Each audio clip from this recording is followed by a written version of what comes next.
Hello everyone, welcome back to my new blog. আমার নতুন ব্লগে তোমাদের সবাইকে জানাই স্বাগত। তো বন্ধুরা, তোমরা সবাই কেমন আছো? আশা করি খুব ভালো আছো, আমিও ভালো আছি। তো আজকের ব্লগটা হবে কেক নিয়ে। তো কেকটা আমি কীভাবে বানিয়েছিলাম সেটাই তোমাদের সাথে শেয়ার করব। তো এই যে প্রথমে শুকনো উপকরণগুলো চালনিতে চেলে নেব।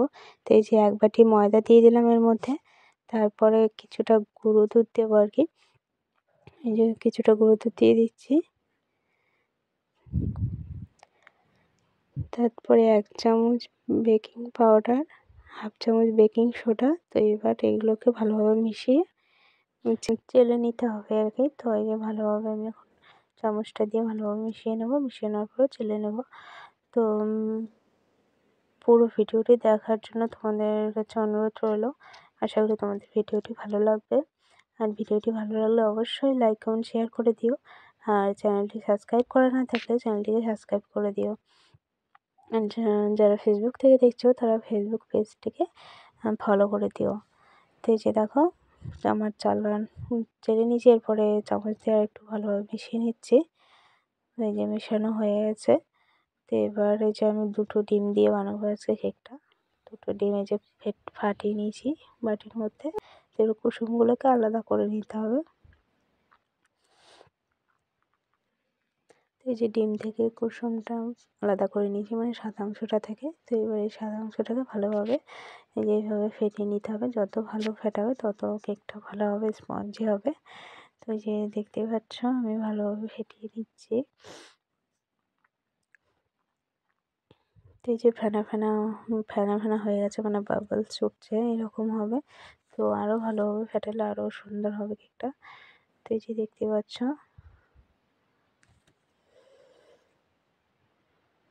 মানে আমি এক হাতে ভিডিও করছিলাম, এক হাতে কাজটা করছিলাম, তো সেই কারণে প্রবলেম হচ্ছিলো ক্যামেরাটা ধরতে।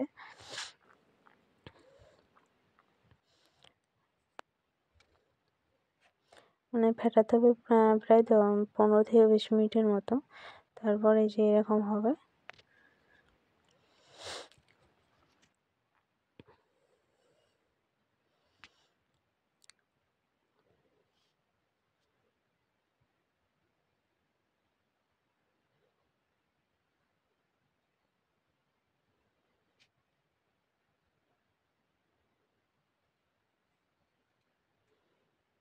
ফেটানো হয়ে গেছে। তো এর মধ্যে যে আমি 1 কাপ চিনি নিয়ে নিয়েছি। তোমাদের স্বাদ মতো তোমরা দিতে পারো। তো চিনিটাকে মানে একবারে দেবো না, আমি একটু একটু করে মেশাবো।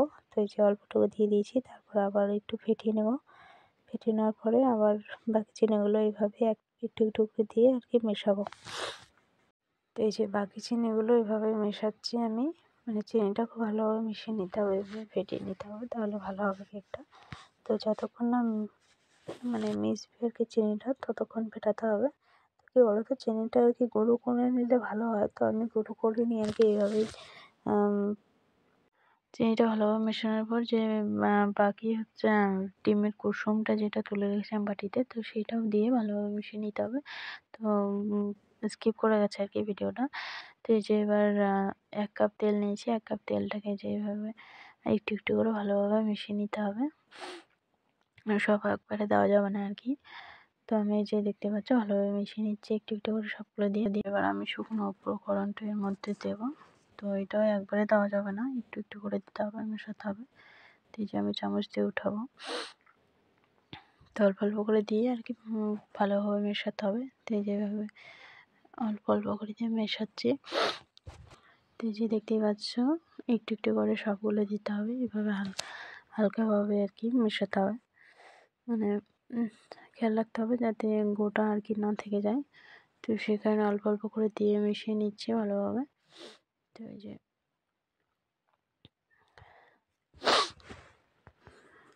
যে এইভাবে ভালোভাবে বাকিটা দিয়ে মেশানো হয়ে গেছে। তো এই পর্যায়ে এসে তো এর মধ্যে আমি এই যে এরকম নর্মাল টেম্পারেচার রাখা দুধ মিশিয়ে নেব। মানে অনেকটা গাঢ় হয়ে গেছে, তো হালকা একটু পাতলা করতে হবে। তো এই যে ভালোভাবে মিশিয়ে নিতে হবে।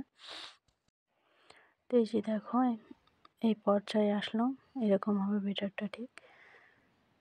এই যে দেখতেই পাচ্ছ যে এর মধ্যে এবার ভ্যানিলা এসেন্স দিয়ে দেবো। এই যে ভ্যানিলা এসেন্স দিয়ে দিলাম। দিয়ে তারপরে এটাকেও ভালোভাবে মিশিয়ে নিতে হবে।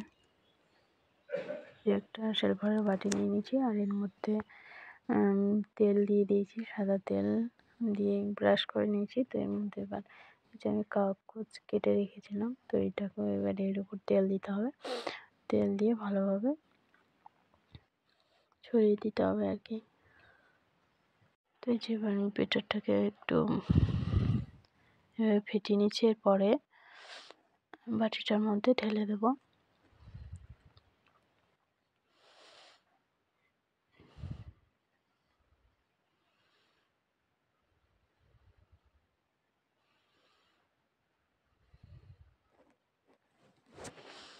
আমার বাটিতে সম্পূর্ণ বেটার ঢালা হয়ে গেছে। তো এই যে এবার এর মধ্যে একটু ভালোভাবে একটু ঘুরিয়ে নেবো যাতে কোনো বাবলস না থাকে ভেতরে।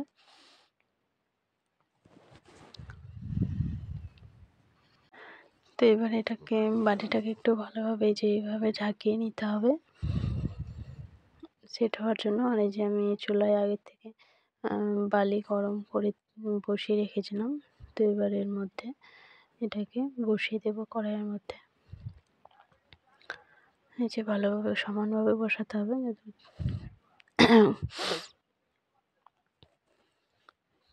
তো এই যে বসিয়ে নিয়েছি, এবার এটাকে একটা সিলভার ঢাকনা দিয়ে ঢেকে দেবো। এই যে যাতে কোনোভাবে মানে তাপটা বাইরে বের হয় আর কি। তো এই যে তার উপর আরেকটা সিলভারের দিয়ে দিয়েছি। আমার কাছে সেরকম বড় ঢাকনা ছিল না, সেই কারণে এটা দিয়েছি। তো এই যে এবার অল্প আছে আর কি দিতে হবে। তো এই যে আমি একটু চেক করে দেখবো আর কি মিনিমাম 30-35 মিনিট পর। তো এই যে দেখো কেকটা কতটা সুন্দর হয়েছে, ফুলেছে। তো আমি একটা কাঠি দিয়ে এভাবে চেক করে নেবো যে কেকটা হয়েছে না হয়নি এখনও। তো এই যে কাঠি দিয়ে চেক করে নিলাম। তো যে এবার দেখো কাঠির গায়ে কোনো কিছু লেগেনি, তার মানে কেকটা হয়ে গেছে কমপ্লিট। তো এবারে আমি ঢাকা দিয়ে রেখে দেবো, কিছুক্ষণ পর নামাবো এটা।